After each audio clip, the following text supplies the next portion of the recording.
इस पर अपनी। मुहीब, सच सच बता दो, आने का मकसद क्या है? क्या बाकी रह गया है मेरे पास अब जिसकी तलब तुम्हें मुझ तक खींच लाई है? मैं जानती हूँ बिला वजह मुझे ढूंढते हुए नहीं आए तुम। वो हट जाई, हाथ धोकर आया तो नजमा उसकी नीली समंदर जैसी गहरी और पुर इसरार आंखों में झांकते हुए इस्तफसार करने लगी।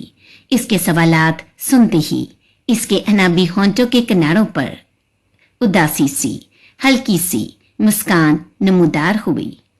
ठीक पहचाना तुमने, मैं वाकई बिला वजह नहीं आया।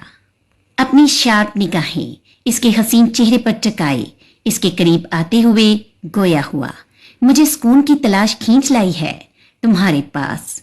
मुझे सिर्फ और सिर्फ तुम्हारी तलब है नच, मैं तुमसे बहुत प्यार करता हूँ। वो स्लैब पर बैठी हुई थी। मकाबल को अपने करीब आता देख इसकी आंखों में खौफ उभरा, मगर अगले ही लम्हे इस खूबरू नौजवान के मोहब्बत से लबरेज लहजे में अदा किए हुए जुमलों ने इसके खौफ के हसार को तोड़ा। वो सितमगर इसके खूबसूरत चेहरे पर अपने